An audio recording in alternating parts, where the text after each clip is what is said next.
Welcome to the Mount Rushmore podcast. I'm Jeff, and I'm joined as always by my good buddies Richard, and my good buddy Michael. All right, and this episode we are streaming on Saturday night here out on Facebook, and we're also recording audio so you can listen to it wherever you are driving around, doing your fun stuff. But this episode is the Mount Rushmore of the Ramones. Who chose it? This was my topic. And, sometimes you just think of a band that you like or have grown up with and that kind of deserve, you think about them musically. Yeah. Great, interesting, wonderful. But as an entire, as a band that has spawned millions and millions of T-shirts at Hot Topic that will forever flood the market in terms of, teenagers discovering punk rock music. They are just iconic in a way that so many other bands aren't. Green Day is technically a punk band, a very effective punk band, but they kind of were in this kind of new age, kind of next wave of punk that probably more popular than the Ramones, all in all, but they're not the Ramones. I think it's very hard to be one of the original progenitors of a type of music, and also just an iconic image, an iconic band in a scene. They're just there. They're the Beatles of the kind of early stages of punk. Yeah. Right. Was it that Doc said, and I think this has been said of a few acts, or everybody who saw. Not everybody saw the Ramones on tour, but everybody did start a band. Right. Yeah, which is an interesting observation of that. And so we are not, we are music aficionados. We know there's folks out there who might be more conversant with all the oeuvre of the Ramones. And those people we're hoping actually get on the comments and section and let us know your favorite things. But we're just going to jump in and share what our top 4 aspects are of the Ramones, and we hope you join the conversation. So, Richard, you start. Sure. So my first choice is the origins of the band, name specifically. Ramones is not any of their names. I don't want to. I know I might be pulling the curtain back. Might be a Santa Claus moment. They're not all brothers. They're not all brothers. They're not all people that all happen to have the last name Ramone. It would have been a great coincidence if they did. But no, they are not. Actually, they got their name because Dee Dee Ramone, the bass player and one of the founders, was a big Paul McCartney fan, a big Beatles fan. And the legend goes that when Paul McCartney was first touring with the then Silver Beatles, when he would check into hotel rooms, he thought it was fun to give an alternate name because that made them seem more like rock stars. So his name was Paul Ramone, which is the dumbest name you could possibly think of. Well, Dee Dee Ramone. But Dee Dee Ramone, Dee Dee. Yeah. It does sound a little... Dee Dee Ramone does sound like a hairdresser from the 60s. But that's... So Dee Dee Ramone thought that was a very cool thing and kind of an in thing, and decided, well, we should all be Ramones. And the rest of the band somehow went for it. Yeah. I don't know what kind of conversations had to take place, what kind of negotiations to be able to agree, yeah, I guess that name works. But in the end, is a perfect name for the band. I mean, you can't imagine them being called anything else other than the Ramones. I think that there is something very... I don't know how intentional it is, but there's the branding aspect of this band. I don't know... they are this punk band from Queens. Mm-hmm. And suddenly you just generated an automatic thing to allow anyone to be in your band with a name, with a new first name, a new last name, and suddenly you can be a Ramone as well. It's very welcoming in a way. Right. And I'm also fascinated by this because about how stories about the Beatles got passed around. It's not like today where I can go online and go to the Wikipedia page and find out, oh, Paul McCartney had a pseudonym, and it happened to be, that would be on a BuzzFeed list or something like that of 15 facts about the Beatles you didn't know. Yeah. But back then, it's like you had to be a hardcore fan, and this was like a word of mouth type thing. So for this guy in Queens, who came there by way of Germany, to somehow be able to know this information is pretty fascinating to me.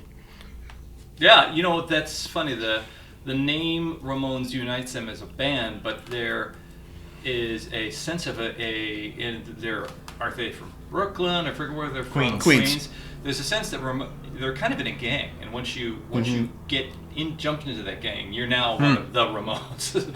So the leather jackets, all that kind of stuff feel like it could have been part of a rock band, but also kind of a street gang or something like right, that. And comparing them to the Beatles, I mean, they kind of took that approach, like you said. Like the Beatles had the sort of, we all have the same haircut, and we're all going to dress in the same types of suits. Yeah. And we're going to be part of this. If you're going to be part of the band, you're going to fully commit all in to be part of the band. Yeah. And that, for God's sakes, if you were a Ramone, you were committing to however many years of 200 tour dates a year and making an album every year or so. Yeah. It was work. Yeah. It doesn't seem like they took an aesthetic that wasn't foreign to a group like the Velvet Underground, but took all the art punk stuff out of it and just kept that kind of the grungy rock stuff there. So, all right, Michael, what's your first thing? I'll move up. I was going to talk about this later, but I'll talk about the replacement Ramones of Marky, Richie, Elvis, and CJ. And I think that that just goes hand in hand with just the last name, just the name of the band themselves, that you enter this band and you become one of them. Yeah. Marky was the first one to join after, I can't remember who left, but he was the first one that joined rather early, like after a couple of years. He was like the new Ramone, and just Marky Ramone was in the band after, who knows? And that's the thing. If you're part of the Ramones and you're gone, a new Ramone's gonna come in to take your place. You lose a bass player. Here comes CJ. But they're like, I think that there is an element of, like I mentioned earlier, like being welcomed in. Anybody could be a part of this band, and that anyone can start a band too. Right. Make yourself a Ramone, and there are these guys that toured for 25 years, from the mid 70s to the early 1996, 90s, 96, 97, something like that, when they had their last show, and they were just doing it, and they never really changed how they were as a band on stage. They went in, they played fast and hard, and left, and they were the Ramones. They didn't have big flashy stage shows. They didn't augment things. They were just the Ramones all the way through, and it didn't matter which one came in to fill that role alongside, Joey. It was just like, okay. Yeah, Joey. It's almost like the Spinal Tap. Yeah, yes. Joey and Johnny Ramone versus you had David St. Hubbins and Nigel Tufnell, and then you kind of had everyone else who had kind of fallen in at some point. Some exploding drummer here and there. Yes. Well, that displaced the music and the aesthetic and the job. It's like being a Ramone is a job. Right. Yeah, and doing music is a job, and also we are a rock band, which doesn't mean we're gonna have our indulgent Satan worshipy velvet bathrobe phase, or I remember is Angus or Malcolm? I think Malcolm from AC/DC commenting on listening to the Stones' "Sympathy for the Devil" and saying, "I can't believe this incredible R&B act is indulging themselves in all this studio navel-gazing BS," and that's only to later return to their R&B roots. Like we'll just be one ahead of them by never leaving. We're going to do the same album 12 times in a row. I think about the band Marilyn Manson, where they had a gimmick of their naming of themselves in the band. Like each band member would enter the band, their first name would be of a famous 1950s through 60s kind of pinup, some sort of beautiful woman, cheesecake, and then the last name would be a serial killer. Yeah. So Marilyn Manson, all these Gidget Gain, and on, and then later it's just like, oh, Buckethead's joining Marilyn Manson. It's just like, the bloom's off the rose. Right. Like who cares if it's just like, oh, Todd Smith's he's the bassist for Marilyn Manson now. It's like, well, the whole thing was that don't you remember the whole thing? The Yeah. thing about the whole, and it's just like, well, Yeah. One, fuck that guy anyway. Yeah. But two, it's just like, at least the Ramones kept it pure. Yeah, it's like when Bruce Hornsby joined Gore for that tour. Do you remember that? Yeah. And he wasn't wearing a costume. He was just kind of up there. Just at the had his keyboard. polo shirt on. Yeah. Kind of strange. I would like to report that Warner Brothers, or that Facebook has partially muted our video Okay. because of the music we were using. Okay. That doesn't seem very punk rock to me, Warner Music.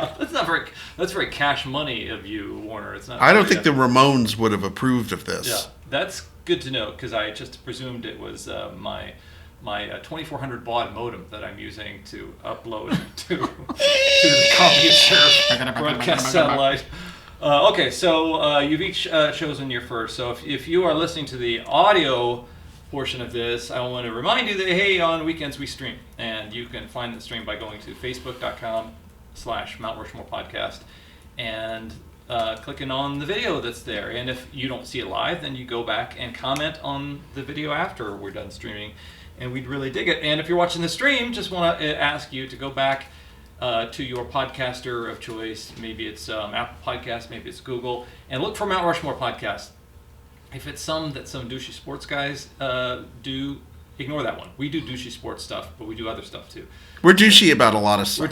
We're very eclectic in our douchosity. But so if you're seeing the stream and you want to hear us as a podcast, go back and download those. So Richard is now going to let us know his second one. And then, of course, there's the Patreon content There's the Patreon. that we don't have. We don't because have. we don't have. If you want to see us eat Snickers bars and rate them. We'll do it over there, yeah. My second choice is the song Blitzkrieg Bop. Oh, awesome. And It's kind of my second choice too, but go ahead and I'll addendum onto you'll it. add on to it. My reason I chose it was because this was the first song that I learned how to play on bass guitar Wow. back in 6th grade. Wow. When I got serious about wanting to play an instrument. And my brother, who was a bass player in a punk band at one time, let me borrow his bass to practice on. And the first thing he did was give me a Ramones CD, what I think it was the greatest hits. Mm-hmm. And sat down and was like, here's how you play Blitzkrieg Bop. Because my brother was not a great bass player. So it was but this was a song that was very easy for anyone to play. So it was the perfect junior starter set Ramones song to choose. Because it is literally, in any Ramones song, really, there's no fancy runs, licks, anything like that. You're just kind of playing quarter notes. Doom, doom, doom, doom, doom, doom. That's all you're doing. It's just so simple that anyone could play it. And to me, that just gets to the beauty of the Ramones. I mean, there was just... The songs were not complicated. It's what they did with they had 4 chords. It's what they did with the same 4 chords that made them special. Cool. Yeah. Well, see, that was one of yours too, Michael. Kind of. My take on that song is, or on my Mount Rushmore, is the exceptionally fast performances of Blitzkrieg Bop Live, which, as the band got on in days, they just kept speeding up the tempo. Yeah. They kept making it faster. Joey Ramone would sing, he'd never quite say Blitzkrieg Bop, he'd just Blitzkrieg Bop. And just like, I don't know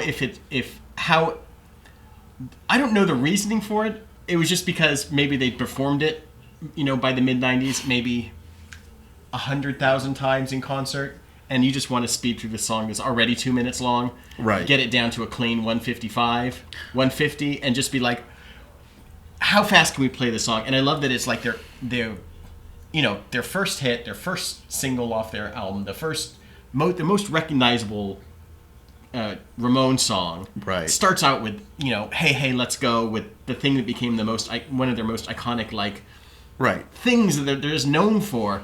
And it's a song that are just like, we're just tearing ass through this. Mm-hmm. We're gonna sing this. We're gonna sing it live, but we're gonna be done before you even know it. Mm-hmm. You went to go get a beer. You're done. You missed it. You're gone. You have to. We're gonna play concert for 41 minutes at most, including encores. And you're gonna get 20. And you're gonna get 20 songs out of it. Just stay for the entire thing. Don't go away. It's also one of those songs that in addition to Beat on the Brat with the baseball bat, he sings kind of like he's British. Yes. And I think it's the kind of the continental treatment of it. I did note, I know in college we used to talk about this on the college radio station, that progressively, as the Ramones got further along in their career, the songs live got faster. Yeah. And Joey Ramone got less and less intelligible as he was singing them. Well, he had his medical issues. But, that's true.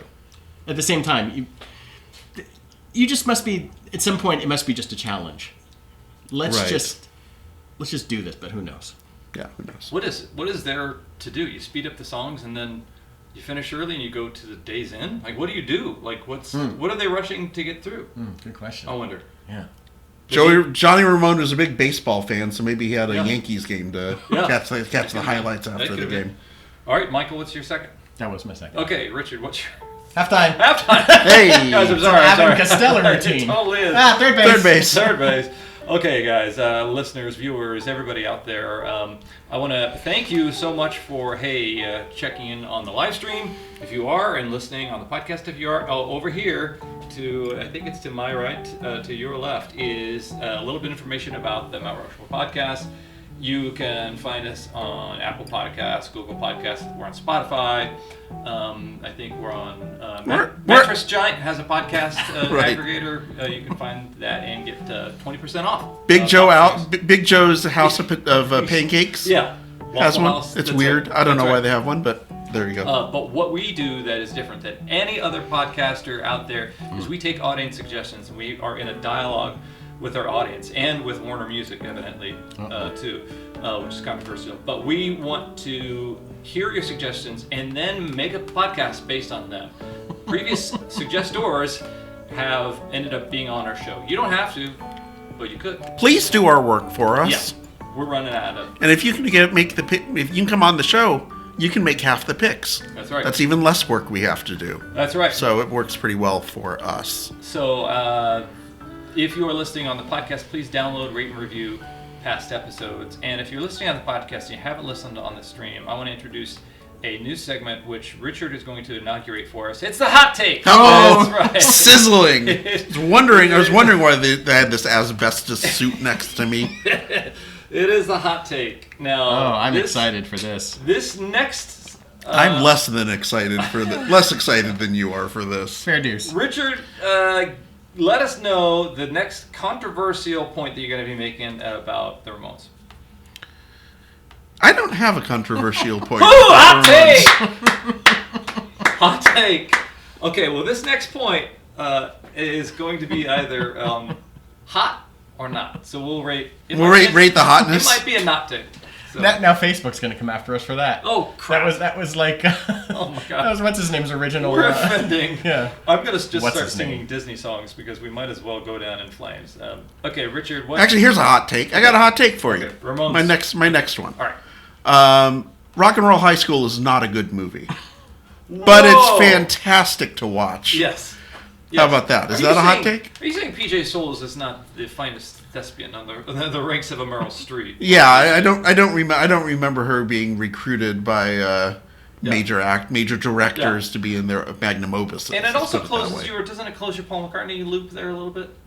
Because there is an uncredited Paul McCartney song. Is there? Yeah, it opens with a Paul McCartney. Oh, you're right. Tune. That is not in the credits, and you're listening and going, "That's Paul McCartney, and this is a horrible movie." And how did Roger Corman possibly get this? Yeah. Okay. So my third choice is the movie Rock and Roll High School. All right. Yeah. Is that a movie? Is that something that like they did with the Ramones, where like at some point they tried to put like TV stars just into like TV specials that were like singing songs and like whatever they did? It was like the Sonny and Cher Variety Hour. Is that what you're suggesting? Was basically that version of that for them? Or it was basically Roger Corman deciding he wanted to do a 1970s, late 70s version of the teen movies that he had kind of cut his teeth on the 50s and the 60s. Jungles and, right.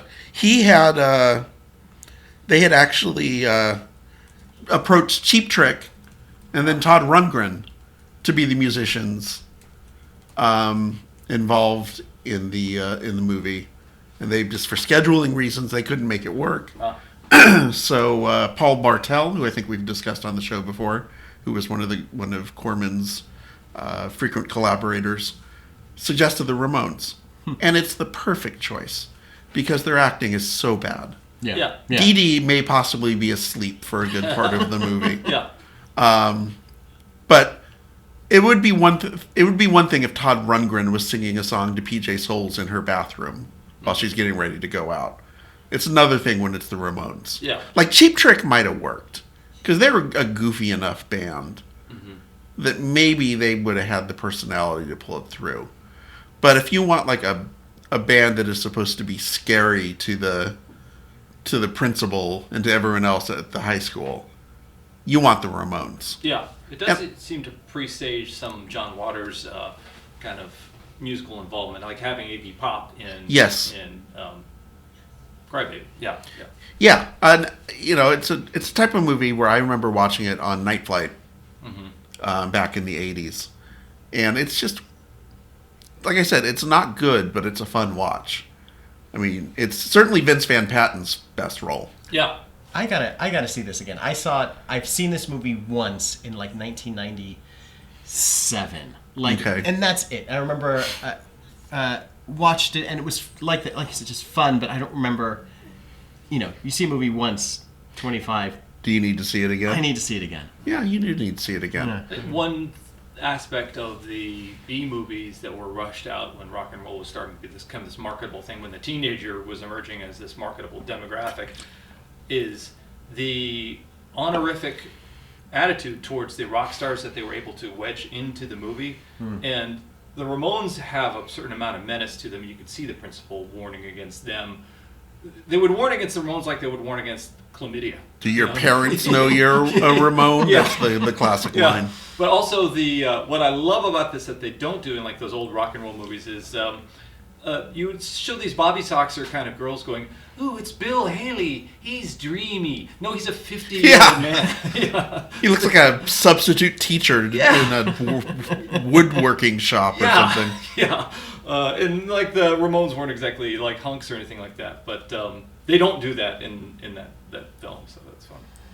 Okay, that's a cool pick. That's a cool pull. All right, Michael, what's your third choice? My third choice is the way that Joey Ramone stands when he's singing into the microphone. Oh, yeah. Sure. There's just something so iconic with his one leg bent, more than 90 degrees, his other leg straight back, practically touching the drum kit, his microphone stand almost in the same leg direction as his leg, just kind of bent in that weird kind of over L shape. Right. And he just tears into every song. And there is something that is, maybe it's because he's 6'6", 6'7". He's just this huge guy that's gangly and is big bird looking dude. He is so he's. I know that when Joey Ramone, God bless you. I hope that you're resting in peace in a leather jacket in heaven someplace. He's one of those gruesome lead singers that I have like this constant list in my head, including the guy from The Verve and listen, Mick Jagger, you're on my list too. Are you familiar with a little band called Supergrass? Yes, the guy from Supergrass looks like Mick Jagger, but if you kind of smushed him a little bit, there's like if someone took like modeling clay and was just like, and possibly crossed with a chimpanzee. Yeah. Oh, I have another one on my list right now. Liv Tyler or something? No, you're thinking of the guy from Space Hog. Space Hog, okay. Rick Ocasek too. Yeah, like all these guys, there's a similarity of them, but they are just indelible, just amazing frontmen. And I think that Joey Ramone, what captures the band, the look, everything about it is just this guy that's out there, that stands over everyone, but he brings himself down, and he's just so passionate into it. You think of people like with holding their microphone, and you think of like Elvis, who would kind of dance with the microphone, and it would almost be there was always with the Ramones there's always this kind of 1950s-ish 60s sort of thing that's going along that kind of blends into their music, that they they're this punk band but nothing that shies away from them is they have this love of 50s and 60s music. They grew up in it, so you can imagine that Joey Ramone would admire someone like Elvis with like a performance like that. He does effectively a performance with with the microphone on stage that is just it's just so iconic, and I think that is just right there with all of it. There's a guilty pleasure I have. It's the Men in Black films. And in Men in Black 2, Will Smith goes to retrieve Tommy Lee Jones, who has had his mind wiped, and he's now working as the Postmaster General in Cape Cod or something like that. And working in the spoiler for those who haven't seen Men in Black 2 in 20 years, working in the rear sorting room of the Postal Service are aliens in disguise. And there's an alien who looks exactly like Joey Ramone, and the only thing that they do to change him is they remove his wig and reveal that he's bald. He's a monster. They designed a monster that looks exactly like Joey Ramone and still looks like a scary alien. So there's the other ones have like heads that remove and all that kind of stuff like that. They said, just make him look like Joey Ramone. Yeah, that's scary. That's scary enough. All right, Richard, your fourth. Fourth and final. And final. Also final. Is that a hot take that it's my final choice? Yeah, Maybe my final choice ever. You look out. The crosshairs might be coming for Oh, somebody gee, here. many Christmas. Okay. My fourth choice is Phil Spector versus the Ramones. Oh, wow. In the making of the album End of the Century. An album where previously to that they had been their albums, first four albums had been produced by Tommy Ramone, the original drummer, and Tom Bon Jovi, who was like not that Bon Jovi, but a different. If you're interested, a week from now, you'll find our lesser-known siblings of famous people. This is not that, but that's a teaser for that. It is. And Phil Spector kind of came up to them before Rocket to Russia, which was the previous album, and it had said, basically, I'd love to, I'd be happy to assist you guys with making an album. I think you're a really great band. You've got this great rock and roll spirit. Well, they turned him down for that, but then when Tommy Ramone left the band, they decided, well, why don't we bring in Phil Spector? He knows how to make hits. So maybe if we have somebody recording that is more of a pop-oriented guy, and you combine that with kind of the Ramones-ish stuff that we do, maybe we can find a way to make our stuff more commercially successful. And it kind of worked. I mean, I think the album reached number 44, which is the highest charting Ramones album, but it didn't produce like a big hit. It had a few really good songs on it. Do you remember Rock and Roll Radio? The original version or the remade version of Rock and Roll High School was on that as well. A few other pretty decent songs. But mainly what it's remembered for is the time that Phil Spector held them hostage at gunpoint in his studio and wouldn't let them leave for about 6 hours. And for that, this becomes the Crosshairs pick of the week. Oh, literal Crosshairs pick of the week. Richard, adjust your body to your left so that you are now in the Crosshairs and describe what Phil Spector what he was up to. He apparently got upset with them because there was some part that they wanted him to record that they couldn't get right, and they wanted just to leave for the day and say, okay, we'll start working on it tomorrow. He decided, no, working on it tomorrow isn't going to work for me. That's not my schedule. So let me go get my gun and point it straight at Dee Dee Ramone's chest and make sure everyone sticks around for a little bit longer. So I'm not suggesting that this was a look ahead to anything else in Phil Spector's life. Yeah. I wouldn't want to legally suggest that. But it was pretty clear even back then the guy was batshit crazy. Yeah. And it just didn't work. Apparently the Ramones would work fast, as you can imagine, whether they're on stage or making an album. And apparently Phil Spector would sit there for 2-3 hours getting the drum sound right. So Marky Ramone would hit the snare drum and he'd have to adjust it, and this would go on for hours. Yeah. They could make a whole album in 2 hours probably in the old way of work, their way of working. Yeah. And it just never worked. And it's just one of those ideas where it's like sometimes the producer artist matchup works where you go, that's just crazy enough that it might work, where these two sort of, they'll bring out the best in each other. Yeah. This was not it. Not it. This was a bad idea that you could see as a bad idea from way down the track. And here it came barreling down on the Ramones, and they just got stuck with. It's like you're talking about Todd Rundgren earlier. Todd Rundgren producing Grand Funk Railroad. Yeah. Am I out of the crosshairs, by the way? You're out of the crosshairs. Okay, good. Yeah. Don't know if he pulled the trigger on that one or not. I don't know. You were stuck in there for a long while, and I could see, he had Itchy trigger finger. It was like the release was there, and he just had the saw. He could have done it any time, but I was doing the toss the gun back and forth. But you're right, like Todd Rundgren doing the New York Dolls. Yeah. That shouldn't work. Yeah. But somehow it did. Yeah, he's the guy that they hired to put keys and harmonies in the background. But why would you bring that guy in for a punk band or something? It just doesn't make sense. But okay, Michael Winfield, you've avoided both crosshairs and hot takes. So unless I have some other graphic in here, I think fate is with me. Can you pull up Photoshop real quick? I can whip up a. Yeah, I was gonna do presidential address. Let's see if they got da da da da da da da. My fellow Americans. My fourth choice is the phrase "Gabba Gabba Hey."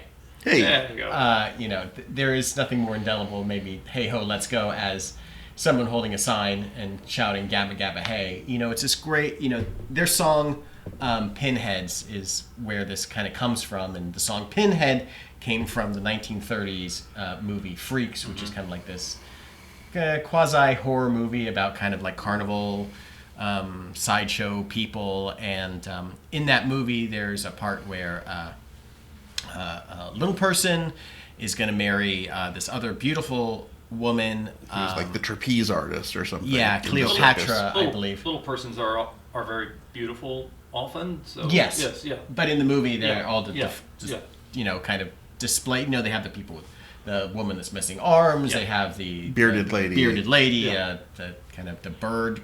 The traditional... The crab boy, stuff like that. Yeah, and so at some point in the movie, one of the little people inherits a bunch of money, and this other woman's going to marry him to get the money, and she kind of comes to meet all the other kind of circus performers, the sideshow performers, and they start like chanting, "You're one of us, gobble gobble hey, you're one of us, you're one of us," and I don't know if it was Joey or Johnny Ramone that saw this movie and thought of like Gabba Gabba Hey, this whatever this was kind of made it into their music. And this call and response thing with them was so big, especially with this song. And this one thing, he'd come out holding the sign that said Gabba Gabba Hey.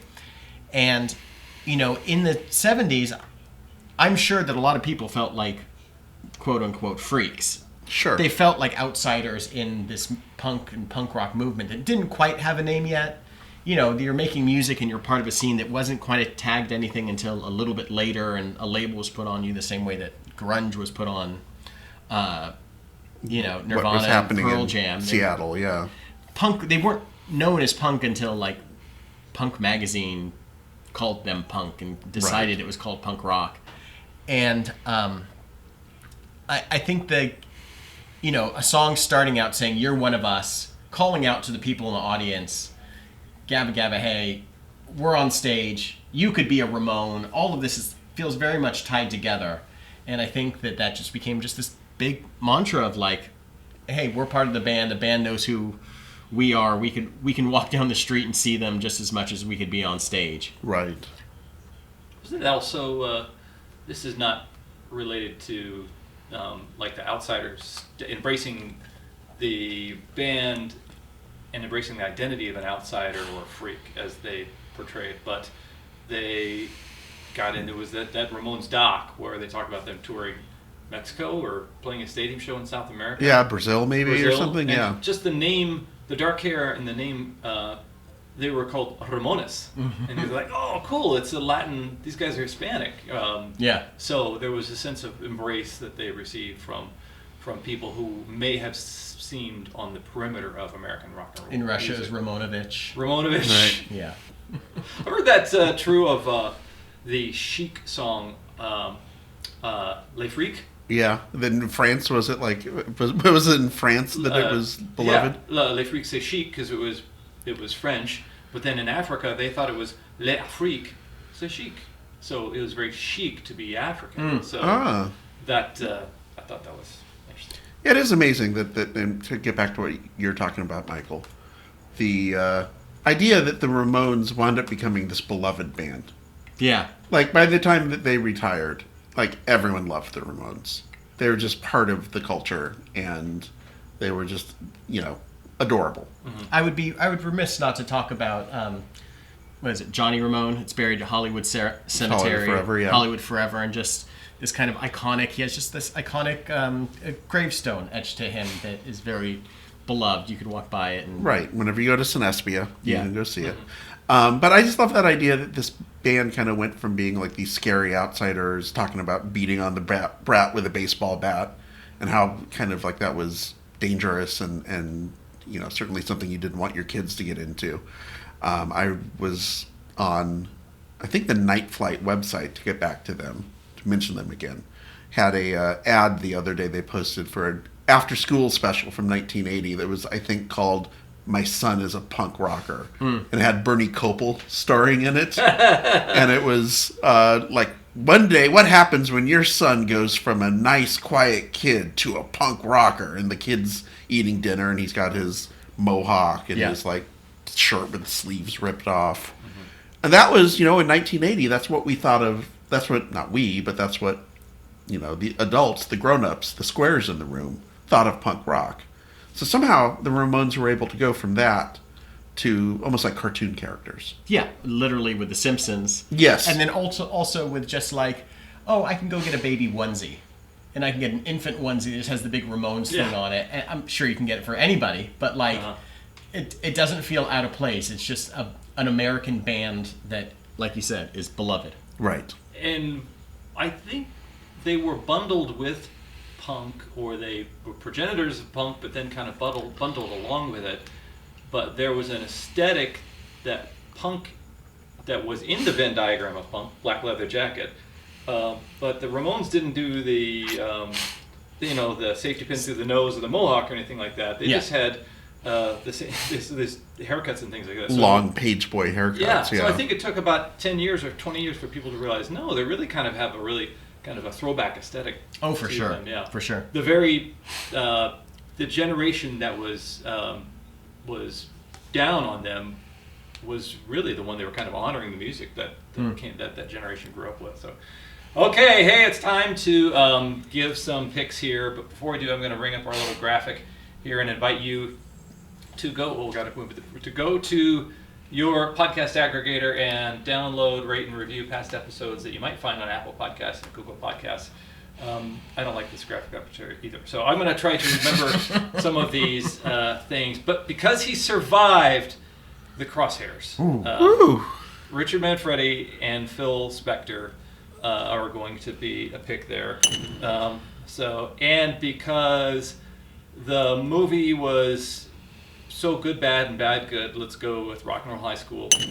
And because it's the most memorable thing, I think, about the Ramones, and he's the most lovable, unifying element of the Ramones. Joey Ramone standing at that microphone.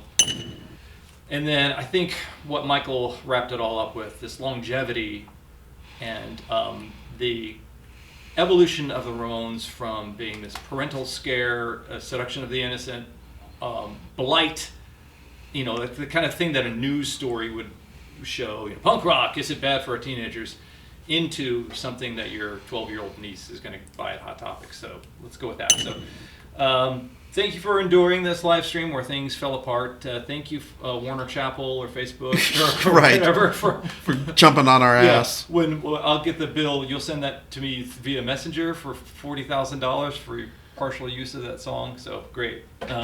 And this has been the Mount Rushmore of the Ramones. I, as always, am Jeff. I'm Richard. I'm Michael.